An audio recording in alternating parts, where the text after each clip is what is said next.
Indonesia merupakan negara kepulauan, memiliki 17.504 pulau dengan garis pantai terpanjang di dunia yaitu 81.000 km, di mana 2/3 dari wilayah tersebut adalah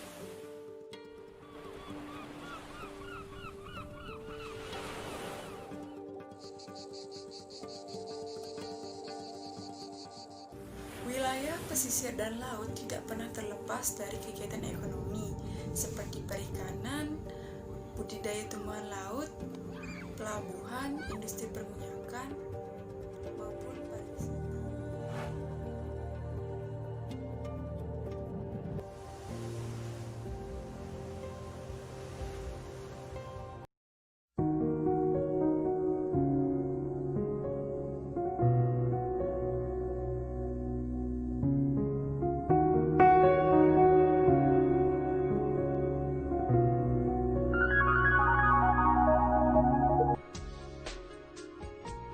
Sayangnya, banyak wilayah pesisir dan laut mengalami denaturasi atau penurunan kualitas. Salah satunya yaitu terjadinya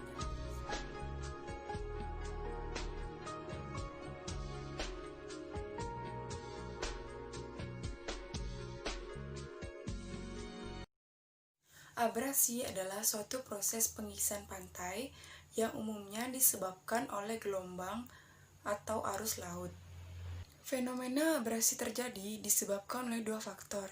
Yang pertama adalah faktor siklus arus laut, yang kedua adalah faktor manusia. Abrasi dapat mengancam kelestarian ekosistem pantai, serta dapat menjadi bahaya bagi kelangsungan hidup masyarakat yang tinggal di pesisir pantai.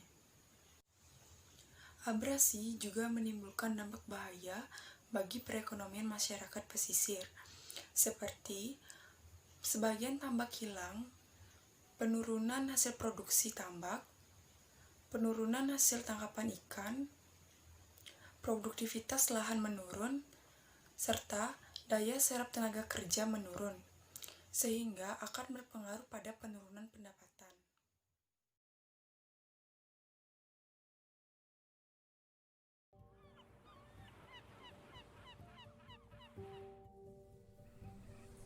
Dilansir dari Citra News Indonesia pada 16 Oktober 2020, abrasi semakin mengkhawatirkan.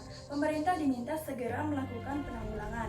Dari sana disampaikan bahwa abrasi kini sudah sampai pada tingkat yang mengkhawatirkan, sehingga memang perlu penanganan serius dari semua pihak.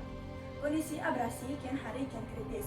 Abrasi dapat menjadi ancaman pergeseran batas negara di kawasan pulau terluar seperti 4 pulau yang ada di Provinsi Riau yang kawasan pesisirnya mengalami abrasi yang parah dan mengakibatkan hilangnya sebagian daratan. Tidak hanya Kepulauan Riau, pesisir Pulau Bali juga dilanda abrasi yang parah. Dilansir dari BBC News pada 17 Oktober 2020, total pesisir Bali yang mencapai 633 km, lebih dari sepertiganya yaitu sepanjang 230 km, kini tengah dilanda abrasi. Melihat permasalahan abrasi yang semakin parah, maka sangat diperlukan upaya sedini mungkin. Upaya penanganan yang dapat dilakukan salah satunya yaitu kegiatan konservasi penanaman pohon mangrove dan pembentukan komunitas mangrove. Mangrove menjadi bagian terbesar perisai terhadap hantaman gelombang laut di zona terluar daratan dan dalam pulau secara efektif dari pengaruh gelombang dan badai yang terjadi.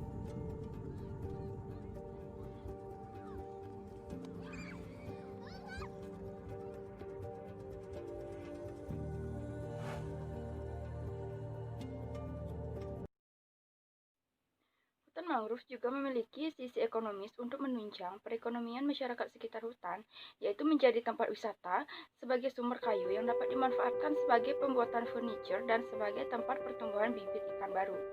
Kebanyakan hutan mangrove yang selama ini berfungsi sebagai kawasan lindung dimanfaatkan untuk budidaya ikan melalui sistem empang parit.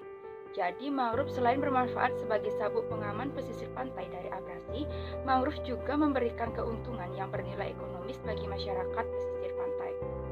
Maka Maka dari itu, konservasi mangrove merupakan investasi yang sangat bermanfaat di masa depan yang menghasilkan produk akhir yaitu membaiknya bentang alam pantai dan nantinya akan memberikan pertumbuhan ekonomi dari kegiatan konservasi sehingga mampu terciptanya pekerjaan yang layak dari hasil konservasi di masa yang akan datang.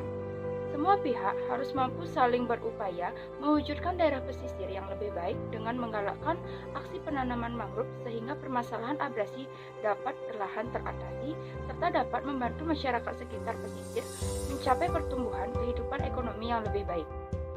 Hal itu menunjukkan bahwa salah satu tujuan pembangunan berkelanjutan atau SDGs 08 mengenai pertumbuhan ekonomi dan pekerjaan yang layak dapat terpenuhi